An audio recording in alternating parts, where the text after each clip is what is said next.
Fentanyl, heroin, meth, and other lethal drugs are pouring across our wide-open border. We learned today that the local Somali community says it's dealing with backlash from that investigation. The president has made it quite clear that if narco-terrorists, again, are trafficking illegal drugs towards the United States, he has the authority to kill them. And that's what this administration is doing. At 4:38 a.m., a prosecutor's office was exposed as part of a national smuggling network. A senior prosecutor chose money and fame over public duty. Hundreds of criminals were released during riots in Minneapolis. Dozens of college students were drawn into a global prostitution network, and 1.2 tons of heroin, methamphetamine, and fentanyl continued to be trafficked into the United States. If this concerns you as an American citizen, stay with us. I will reveal everything.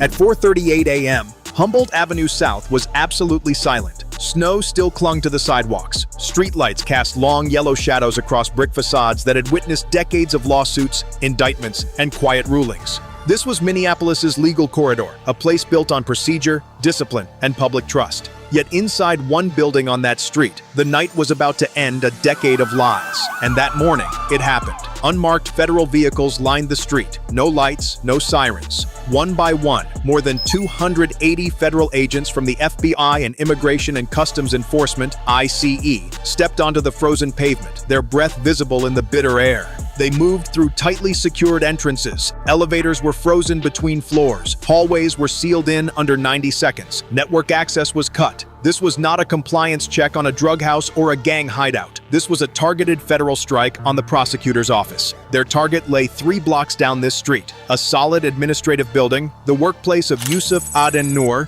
37, a senior legal official in the prosecutor's office, and the biological son of the city's Somali mayor. On paper, he was a senior prosecutor, widely praised as a legal prodigy who had handled more than 730 cases over nearly 3 years. But it was only a cover. At 4:51 a.m., federal tactical teams breached the doors under sealed warrants. More than 190 personnel took part in the opening phase alone, including agents, forensic accountants, structural engineers, and digital analysts. That number by itself was extraordinary. Prosecutors' offices are rarely entered this way. When it happens, it means the investigation has crossed a point of no return. What happened next sent chills through federal commanders. This was not a normal office. Inside, agents breached an internal wall that appeared on no architectural plans. Behind that wall, reality collapsed. Hidden within the cavity was a rectangular safe containing $58 million in illicit cash, bearing the scorpion insignia of the CJNG cartel, vacuum-sealed, bundled, and coded. Then a K-9 unit circled and stopped at the floor, sniffing repeatedly, refusing to move. Agents lifted the carpet. Beneath the polished tile of the conference room lay a reinforced subfloor concealing 5 tons of narcotics, heroin, fentanyl, and synthetic compounds packaged for long-haul distribution. 5 tons, enough to devastate multiple states, enough to generate hundreds of millions of dollars in profit. The most disturbing detail was not the money or the drugs. It was the location, not a warehouse, not a border facility, but the very office responsible for enforcing the law. By sunrise, the federal command reached a chilling conclusion. This office had not been infiltrated. It had been staged, and Humboldt Avenue South, quiet, respected, yet overlooked, had concealed a doorway into something far larger, darker, and far more deliberate than anyone was willing to admit. If you believe there is a figure standing above the law, manipulating this entire network, like, subscribe, and comment "exposed" to follow the truth that has been hidden.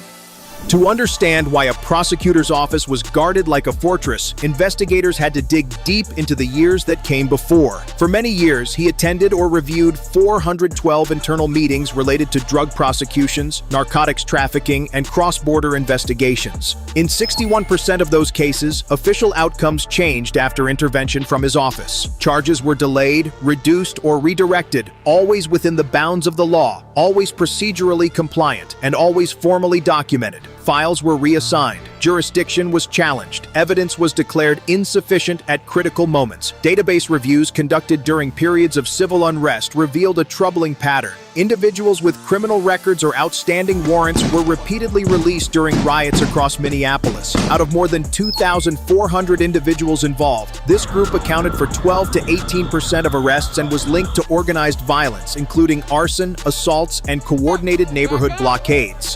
What investigators uncovered did not stop at hidden cash or concealed drugs. The prosecutor's office functioned as a financial distribution hub. More than 240 fraudulent transactions moved money through complex account structures designed to conceal origins and delay detection. Conservative analysis indicated the operation's value exceeded $417 million, spanning more than 5 years. Funds circulated across 3 continents: Europe, the Middle East, and East Asia, aligning precisely with frozen cases, sealed documents, or transfers of jurisdiction. On paper, no laws were broken. Operationally, the system was highly efficient. With 25 senior officials tied to smuggling operations requiring safe protection, oversight was bypassed and procedures accelerated. The office had been transformed into a profit-driven enterprise. However, narcotics were only one component. Recovered encrypted files revealed a parallel network focused on human trafficking. Investigators identified recruitment corridors moving young women across borders under false promises of education or employment. Many were documented as having just turned 18 years old, legally adults, yet controlled through debt coercion, threats, and isolation. The operation was structured, it was stable, it was meticulously planned. Federal command concluded they were not facing an ordinary corruption case. They were confronting a high-level coordinator exploiting prosecutorial authority to shield large-scale drug trafficking operations. One critical unknown remained. They knew he was the source. What they did not know was where the core operation was hidden, inside the city or beyond its limits. That was when the task force deployed its secret weapon. If you believe the truth is that the prosecutor's office was not the end point, but concealed something beyond it, comment, discover.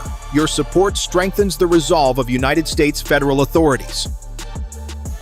The federal command accepted a reality that could no longer be ignored. The locations themselves were never the destination. They were only doors leading to the objective. 3 hours before dawn, a specialized surveillance unit identified a suspicious red-marked location, and the deployment of high-altitude thermal drones confirmed activity along the industrial belt outside the city limits. What the sensors captured immediately altered the course of the operation. Beneath rooftops, long considered dead space, heat signatures moved with purpose. Machinery was active. Ventilation systems operated in steady cycles. Structures officially listed as abandoned were clearly functioning again. In that moment, the investigation shifted from suspicion to confirmation. Across an area of abandoned warehouses and shuttered industrial zones, thermal signals radiated from beneath frozen roofs and cracked loading yards, facilities formerly recorded as inactive for years.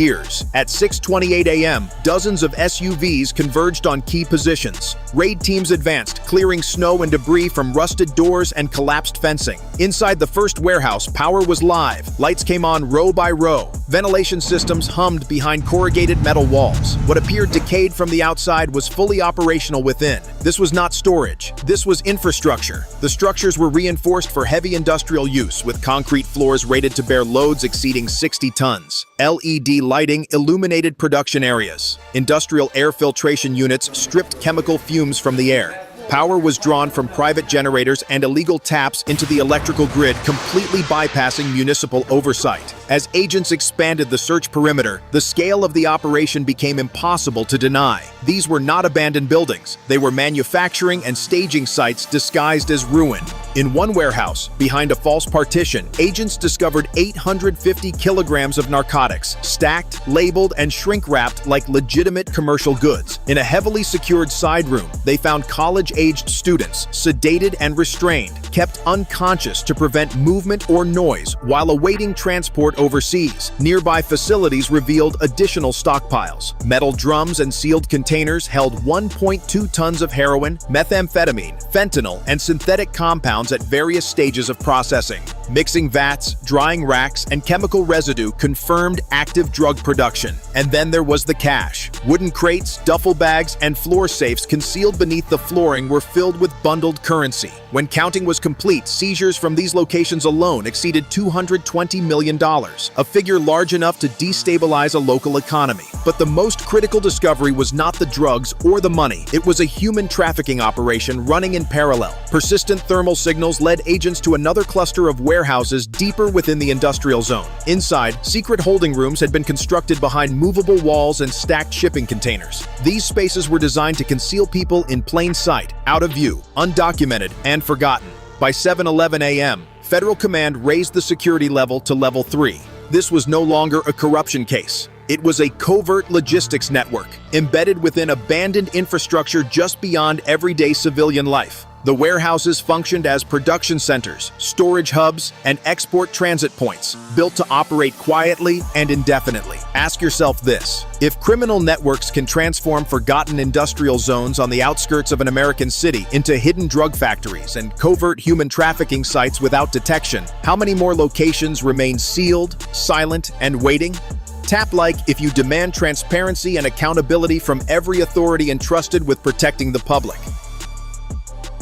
By mid-morning, after the warehouse raids confirmed the scale of the operation, federal commanders faced a harder question than where the drugs were made. They asked how this could have existed for years, untouched. The answer was not corruption in the shadows. It was protection in plain sight. Internal audits showed that over 19 scheduled inspections, fire safety, environmental compliance, labor enforcement, were canceled or rerouted over a 4-year span. Each cancellation carried valid signatures. Each delay cited routine procedural issues. Nothing illegal, nothing dramatic, just enough friction to make oversight disappear. Records revealed that 412 internal meetings related to narcotics enforcement had passed through the prosecutor's office. In 61% of those cases, outcomes shifted after internal review. Charges were reduced, evidence timelines were questioned, jurisdiction was transferred, files were sealed. Every step followed the letter of the law while quietly draining its power. During periods of civil unrest, the pattern intensified. Out of more than 2,400 arrests, investigators identified a recurring subset, roughly 300 individuals, released early or not charged at all. Many resurfaced later as logistics coordinators, transport drivers, or security for the very warehouses now under federal control.